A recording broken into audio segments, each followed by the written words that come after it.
Hey, I'm Jack Antonoff, I'm at Amoeba, and this is what's in my bag. Only mad people can see me. Only mad people come in. Everybody outside talking like they know. No, they don't know. I'm saying no, they don't know. Many times like no, they don't know. Classic LA band, Red Kross. This is just a big shout out to Steve and Red Kross because when I think of LA, I think of this. You don't need to show me. My heart don't need the hate. I'll take your word for it. Steve McDonald, completely brilliant. And there's like so many generations of Red Kross. I kind of like it when they were like sort of mod for a second and had that video where it like felt like British invasion-y. Can't you see my naga man has always been so hard for me. Saves the Day. Very important album to me that I actually only have on vinyl. The CD was here, and so this is Saves the Day's seminal New Jersey album. We tried this on the get the world that's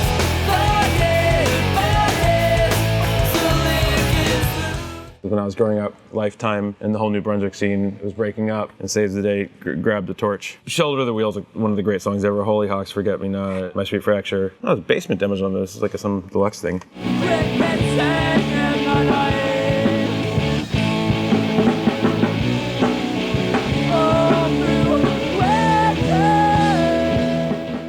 These are connected. Blue Magic is a Philly soul band. On my new album, I sampled Just Don't Want to Be Lonely, and it's cool that this is new.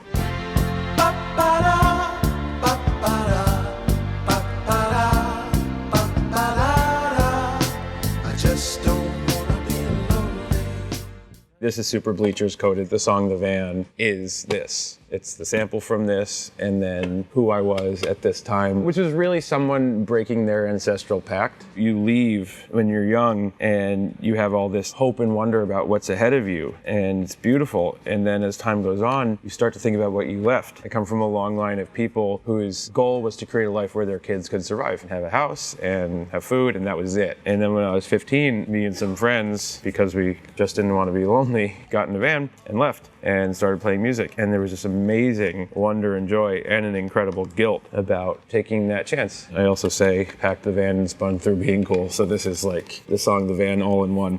Pack the van, what time is it? That's the story about kids in the shadows. We just didn't want to be lonely. Okay, I was looking for Less Talk More Rock because it's a seminal album for me, but what I found, How to Clean Everything is a perfect album. Classics such as Ska Sucks, Ska Revival Isn't Cool, You Stupid Fucks. The feds are only in it for the bucks. And if you don't believe me, you're a schmuck. But the trend will die out with any luck, yo. This album, first of all, brilliant. Propagandhi is a brilliant band, but super worth picking up because there's a song on here that kind of details the Middle East and everything going on and the genocide in Gaza. They were really early discussing about what was going on there. The Gaza Strip, soon to be parking lots for American tourists and fascist cops, yeah. Propagandhi is like full of energy and politics and everything all at once. And I believe John K. Sampson is still in the band at this point, who went on to start the Weaker Thens, who are easily my favorite band of all time. Streets slow down and I sober. God's comes on and I struggle. Stop thinking of you. Hot Water Music's one of my favorite bands ever. Don't have this on vinyl. Got that. Hot Water Music, that's this big center of where I'm telegraphing from.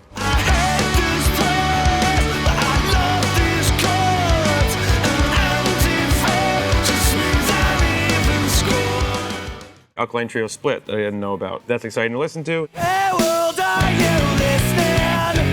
Listen to me. I'm here randomly to begin again. It's on Jade Tree, who put out Kid Dynamite, which is one of my favorite bands ever. But now I need to stop taking advantage of me. Well, I'm not coming over anymore. This is a bit different. Big Craig David fan. Craig David's like an artist I want to just put on. So I don't have any on vinyl. Now I have this. I see two shadows moving in your bedroom light. Now you're dressed in black. When I left, you were dressed in white. Can you feel me? Every time I go record shopping, I just try to find something that I have no idea what it is, but I'm taking it by. It says Bubblegum Greatest Hits. Who even knows? Haven't heard of much of this stuff. Sweeter than sugar, oh baby, you can't beat me, no. Sweeter than sugar. Sparks, one of my favorite bands of all time. Also, this is their worst album cover, and I don't mean that as a diss. The one with the plane crash, the one on the boat, best album covers of all time, right? So this is not one of their album covers that is one of my favorites, but it's a really interesting one because it's #1 song in heaven, which is a very long song in which the brothers discuss the song itself being the #1 song in heaven. Sweet, sad, and funny. It's number one all over heaven. It's number one all over heaven. The #1 song all over heaven. A classic album I don't have on vinyl. He's one of those artists where I have like multiples of Hard Saturday Night and Foreign Affairs, but some of the later stuff I don't have, so I'll start chipping away at that. Hold on, baby, gotta hold on and take a mind. Standing right here, you gotta hold on. Hold On, House Where Nobody Lives, Georgia Lee is one of the most incredible songs ever written. Why wasn't God watching? Why wasn't anyone there for Georgia Lee? I mean, it's a devastating song, but that's a perfect album. I wasn't God there for Georgia Lee.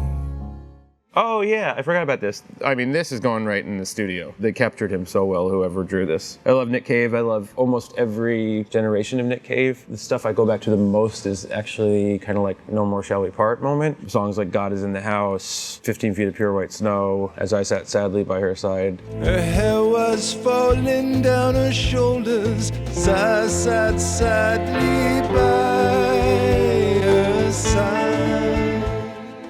Certain images, him, Waits. I look at them if I'm in the studio or something or think about them and feel a lot of excitement about music. Love Letter is one of my favorite songs ever. Sometimes I sit down and am writing and just, even if I'm doing nothing that sounds like it, I just think of that song.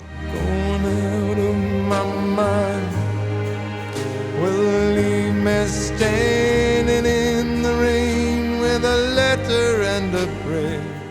For all the super aggressive moments of Nick Cave or the big preacher moments or whatever it is, really my favorite is when he's hunched over a piano talking like he has a direct line to God. Into my arms, oh Lord, into my arms.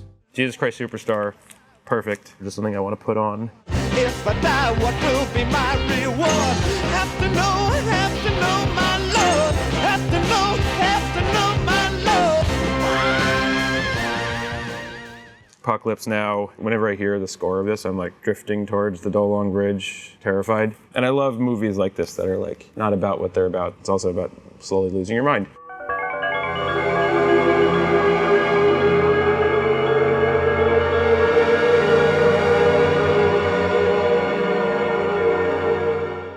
I guess this is kind of a series here. I really like a lot of spoken word or historical stuff. I think we open things up with the Kennedy-Nixon great debates. I've seen clips of this stuff, but I think it'd be pretty powerful to just listen to as is. Probably these two doing what they think is their best. Whether it's in the field of housing or schools or the development of electric power, we have programs which we believe will move America.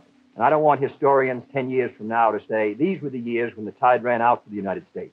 I want them to say, these were the years when the tide came in. I've never seen this before. This is the JFK original speeches. The United States maintains its determination to achieve a world free from the fear of nuclear tests and nuclear war. And then the last 24 hours. I've spoken about the new frontier. We do stand on the edge of a great new era, filled with both crisis and opportunity. And then, this is a serious find. 4 Days That Shocked the World, the complete story.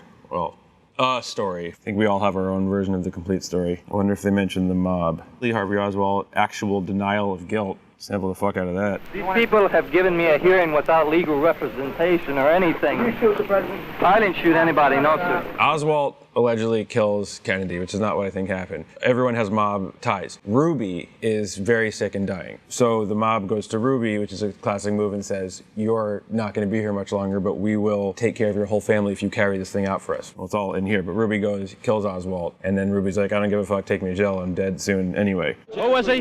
Jack Ruby is a name. Jack Ruby? Ruby, Carousel Club. He runs the Carousel Club? He handed me that card the other day. I love sampling speaking. You know, sometimes if I like make score music around someone talking, I can just like forget myself a little bit. I mean, mark this moment. I think this is going to open up a whole world for me. One of the reasons why I'm so interested in the Kennedy assassination is it was really, to my estimation, the first time there was an image that this country saw that didn't match up with the story they were told. And that creates an amazing split of dissonance, right? You know, before that, there's always half-truths, untruths, conspiracies, all these things, but they're all kind of baked into these systems. And then one day, and you know, my parents talk about it all the time, it's like you saw something happen and it didn't fully gel. And I think there was a real fracture there. If you go to Dealey Plaza, there's a plaque on the book depository building, and it says, and this is, you know, the site where Oswald allegedly fired blah, blah, blah. And it just reads normal, but all the people come in, it must be made of steel or something, and they've carved an underline under the word allegedly. So the complete story, question mark. It's a mystery wrapped in a riddle inside an enigma. The fucking shooters don't even know, don't you get it? The main takeaways, that's where my head's at right now, for sure. Thank you so much. This was probably the first time the Kennedy assassination has come up in a What's in My Bag. Really? And to this level of depth. This is probably the first time the Kennedy assassination has come up this late in the day for me. It's so, there's certain things you return to so quickly. So these are all very linked in my head. Thank you for sharing that with us today. Can I buy all these now? You sure can. Now it's just you and forever.